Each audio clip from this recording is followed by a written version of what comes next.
And he's choosing the chair. It's unfortunate, but you know what? Winz and I go back actually a couple years now. All right, so yeah, there you go. You got it. So you're natural. You're like born to be a commentator now. Apparently so, yeah. Yeah, apparently. You got an accent now. You're British. Okay, so let's start off asking you this. Going back to the Corvidae game, talk to me through those 3 maps, at least the last map when you were on Blood Run and it was coming down to the sudden death. You were like a minute and a half into sudden death with 30 seconds left. Like, what was going on with the team? Honestly, we kind of screwed up a bit position-wise. Like, we should have played the power-ups a lot better. I think that's why there was such a result on Ruins, for example, where it's not as bad. Like, you don't have to have the position 20 seconds before the power-up, whereas Awoken and Blood Run, whenever you're not on the power-up 20 seconds before, and they are, it's really hard to push in. And I think that's where we fucked up. Like, we didn't set up early enough, and they got most of the power-up on Blood Run. What was going on, though, when it was like 47-47 and there was like 15, 20 seconds left? Were you like yelling at each other like, all right, just stay away, let's just kind of put a retreat on and not try to fight? Again, I think we screwed up again. We were at some point we were in the quad room, and the quad was maybe 1 minute away, 60 seconds away. And I think we should have stayed there, but we decided to go in for the mega, and then we lost position again on the quad. I think that's was the biggest issue for us. And then, you know, going into this group, you know, we talked a little bit earlier on, you're saying it's a fairly easy group.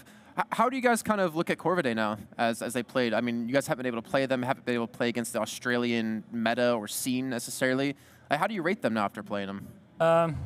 Honestly, we should have beaten them, I think. Okay. Quite convincingly, but we just strategically we played terrible, and we did deserve to lose. And I think if we were to play them again, we'll probably beat them. That confidence, I love it. I love it. And then you're Galena as well. Okay, so for instance, you had some insane streaks on Runes of Sarnath. I believe in the first match you just completely went off. You're used to being at a LAN environment, but like personally wise, for people out there who like go to events for the first times, how do you like personally prep for an event, like mentally getting into a match and you know, set up and showing up? That's what I do. I just show up just and sit set down. up, All right, let's play. Like I don't know. I'm pretty used to it now, so like I don't have some sort of ritual or whatever. I just show up, take a poop, and then play. Look at your biceps. It looks like you maybe do a couple of hammer curls before you get started. Not even, no. Come on, can you give us a flex? No. A flex? Right, we'll move on. I'm not doing that. Maybe if this was takeover, we could do something like that. So then, talk me through your build up into this. You guys have been in the Netherlands obviously for a week with Rapid de Hang as well. How did boot camp go? As expected, I would say.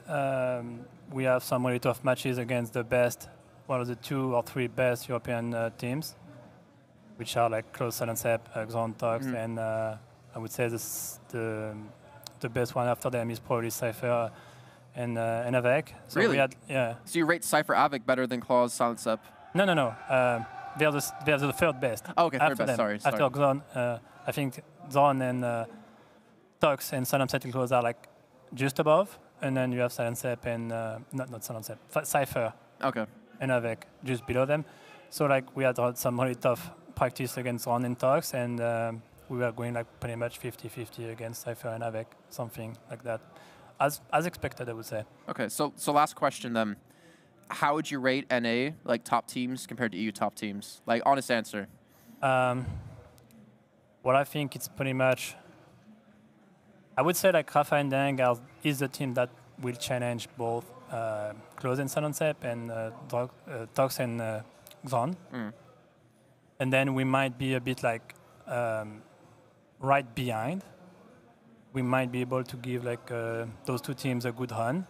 I don't know if we will be able to beat them, but I guess we'll see. Like we didn't practice at all against Silencep and Close, so we have no idea how it would go.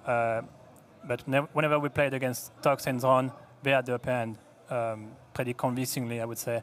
So it's going to be tough. I think EU is better overall, like, and Rafa and Dang right there.